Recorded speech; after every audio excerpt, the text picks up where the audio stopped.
할렐루야, 성경 통독 151제입니다. 오늘은 전도서 5장에서 8장까지 살펴보도록 하겠습니다. 전서 5장에서 8장까지는 인생의 그런 도에 대해서 계속 전도자가 우리에게 이야기를 해주고 있습니다. 전도자가 말하는 인생의 그런 도는 무엇입니까? 기본적으로 허무하다는 것입니다. 그런데 전도자의 그런 목적은 우리가 하나님 없이 사는 것이 허무한 것이요, 하나님을 모시고 사는 그런 삶이 가장 행복한 그런 삶이다, 이것을 가르쳐주고 있는 것입니다.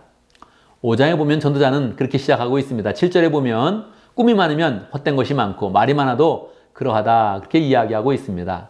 우리가 꿈을 꾸는 거 참 재미있는 그런 일인데 인생에 그런 꿈을 꿔도 별거 없다는 것입니다. 말을 많이 해도 우리는 험한 인생을 살 수밖에 없다는 것입니다. 그러면 어떻게 해야 되는 것입니까? 전도자는 우리에게 방향을 자꾸 열어주고 있습니다. 신앙 가운데, 하나님 가운데 방향을 열어주고 있는 것입니다. 오직 너는 하나님 두는 줄만 알고 살아라, 그렇게 이야기하고 있습니다. 10절에 보면 돈을 많이 버는 것도 헛되다, 그렇게 이야기하고 있습니다.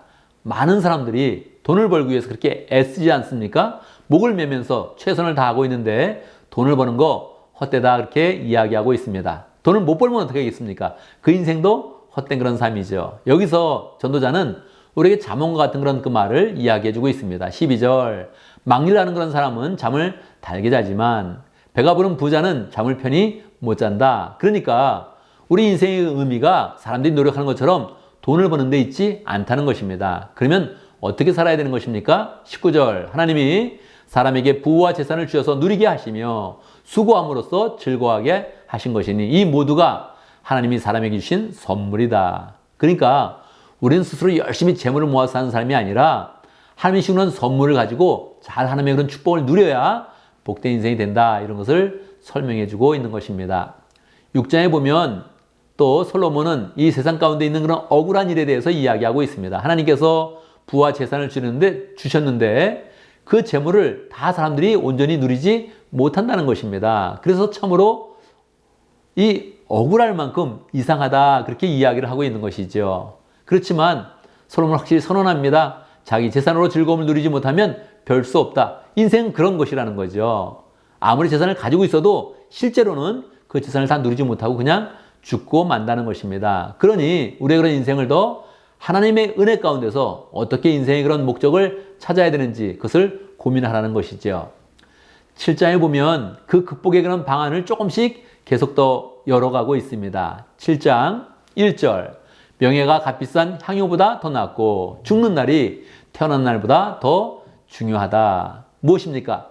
하나님 앞에서 가지는 그런 그 명예, 이것이 더 우리 인생 가운데 중요하다, 이렇게 이야기하고요. 5절에서 지혜로운 사람의 책망을 듣는 것이 어리석은 사람의 노래를 듣는 것보다 낫다. 그러니까 이제 계속 조금씩 우리에게 허무함을 극복하는 그런 방법을 자꾸 얘기해 주는 것입니다. 여기서 또 하나님의 그런 지혜가 우리의 인생의 허무함을 그렇게 여는 그런 그 방법 중에 하나인 것입니다. 12절, 돈이 사람을 보호하듯 지혜도 사람을 보호한다. 하나님의 지혜가 있으면 분명히 우리의 인생을 보호하면서 복된 길, 영생의 길로 나아가게 해주신다는 것입니다. 29절, 다만 내가 깨달은 것은 이것이다. 하나님은 우리 사람을 평범하고 단순하게 만드셨지만 우리가 우리 자신을 복잡하게 만들어버렸다. 그래서 우리 스스로 복잡하게 사는 그런 삶이 아니라 하나님의 은혜 가운데 정말 단순하게 하나님의 자녀가 되어서 하나님의 그런 축복을 누리는 복된 그런 삶으로 나가야 한다 하는 것을 이야기해 주고 있는 것입니다. 8장에 보면 이렇게 말합니다. 나는 권한다. 2절인데요. 나는 권한다. 왕의 명령에 복종하여라. 그것은 내가 하나님 앞에서 맹세한 것이기 때문이다. 이것도 허무함을 극복하는 그런 방법 중에 하나입니다. 당시에는 왕이 하나님을 대신하는 것이니 왕에게 잘 복종하면서 하나님이 주는 축복을 잘 누리라는 것입니다. 그렇지만 이렇게 인생은 금방 다 모든 것이 한꺼번에 해결되지 않습니다. 11절, 사람들은 왜 서슴지 않고 죄를 짓는가? 악한 일을 하는데도 바로 벌을 내리시지 않기 때문이다.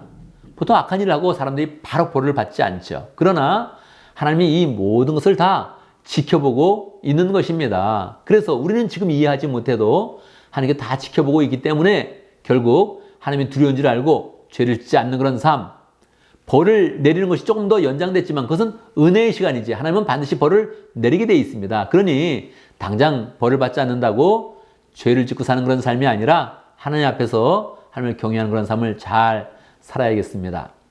사실 솔로몬은 17절에서 이렇게 이야기합니다. 하나님이 하시는 모든 일을 두고서 나는 깨달은 바가 있다. 그것은 아무도 이 세상에 이루어지는 일을 이해할 수 없다는 것이다. 우리는 이 전도서를 보면서 그래, 인생은 참 복잡하지. 내가 단편적으로 인생을 이해해서 인생은 이렇게 사는 것이야. 이렇게 말하지 않는 그런 태도가 중요합니다.